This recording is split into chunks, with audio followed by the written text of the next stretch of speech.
something new. Today we learned that hackers claim to have hacked into the computer systems of the airline that operates many of Donald Trump's deportation flights.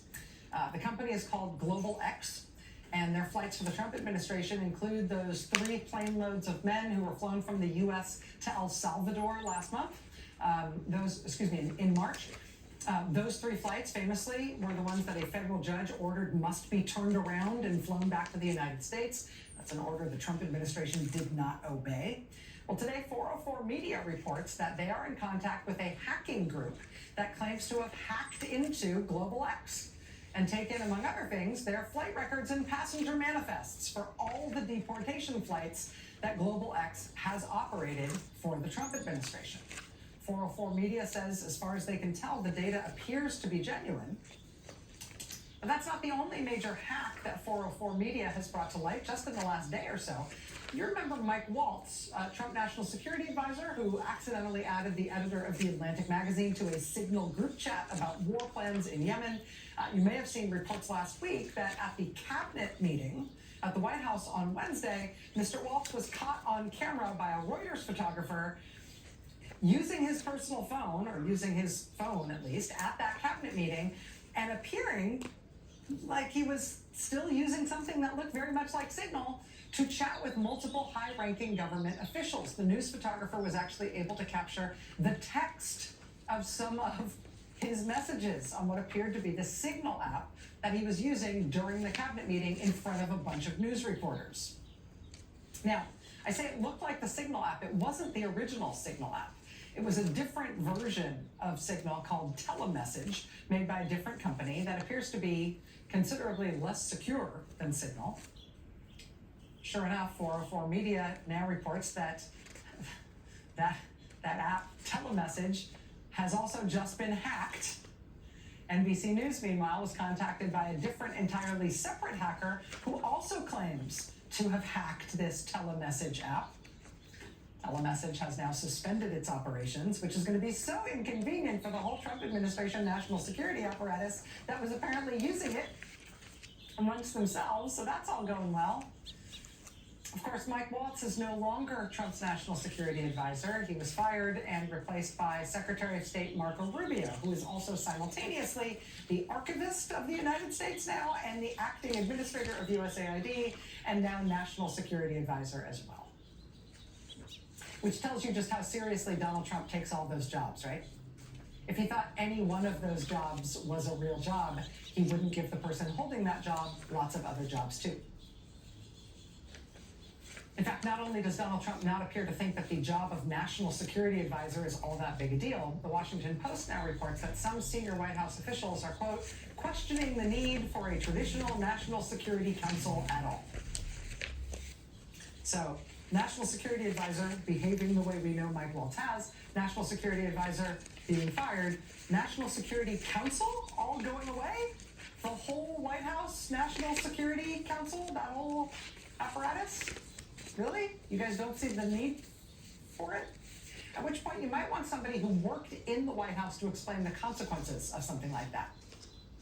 Well, luckily, your new 9 p.m. Eastern host here on MSNBC, Tuesday through Friday, starting tomorrow, has definitely worked in the White House, and she understands these things and many others. Joining us now, I'm very pleased to say, is my colleague, Jen Psaki, former White House press secretary, and starting tomorrow, the host of this 9 p.m. hour here on MSNBC, the host of The Briefing with Jen Psaki, here 9 p.m. Eastern, Tuesday to Friday. Jen, it is great to see you. Congratulations on the new gig. How are you feeling? It's great to be here. I am feeling all of the feelings at once. I'm excited. I've read to the depths of the internet, which is not productive. I've listened to every podcast of every person who's going to appear on the show. And I'm just excited. And I'm so delighted to be here with you tonight. You're such an inspiration to me and everybody watching, I know. And I can promise everybody, I know we'll talk about serious things, that you have shined such a light in the first 100 days, Rachel, on such an important part of what's happening right now. We are going to continue to do that. I care about the story like you care about the story. And thank you for doing that, because it's been a little dose of hope and inspiration for me watching too, as I know it has been for everyone out there. Well, it's part of what I wanted to talk to you about tonight, because I feel like one of the things that we have had to sort of calibrate and rebalance over the first 100 days is like, where does news happen? And I mean, forgive me for saying this about one of your successors, but the news is not really happening in the White House briefing room. Like, that's not a place where people are getting, like, you It's can not take the it to room the where it bank. happens. No, it's not take it to the bank information. And we're not getting news and information from the White House other than sort of proclamations and provocations and occasional scandals. A lot of what we're learning about in terms of the most important stuff in the government is happening not just not in Washington, but not on the coasts and not on the interstate. It's where the destruction of the government meets the American people. It's the messed up Social Security field office. It is the VA office where people can't get their medical appointments done with any sort of privacy. It's the Social Security checks running late. It's the Head Start offices closing. It's Meals on Wheels being shut down. And I wanted to know how you're feeling about that with so much White House experience and Washington experience about how we should be thinking about the aperture of where news comes from and where trusted sources of information come from in an environment that's this toxic in your former workplace. Well, I've learned a couple things from you and a number of other people who've done this for a long time. And one is you can't cover every single story every night. And so I'm not going to attempt to do that. But I think we've also learned a lot about what Donald Trump tries to do.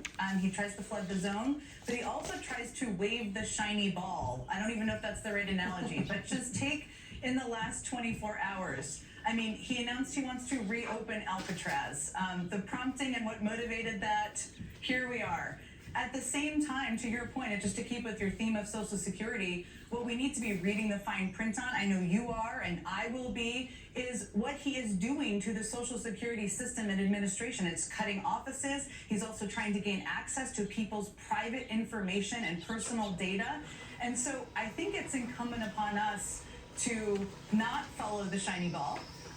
You always say, don't let him jerk your chain, I think is what you say, but not follow the things he's trying to get us to pay attention to and to dig deeper into the things that he maybe doesn't want us to talk about. And Social Security and what he's doing to that is one of them. But every day you have to make choices and decisions. As you well know, I know you've been making them hard ones many days.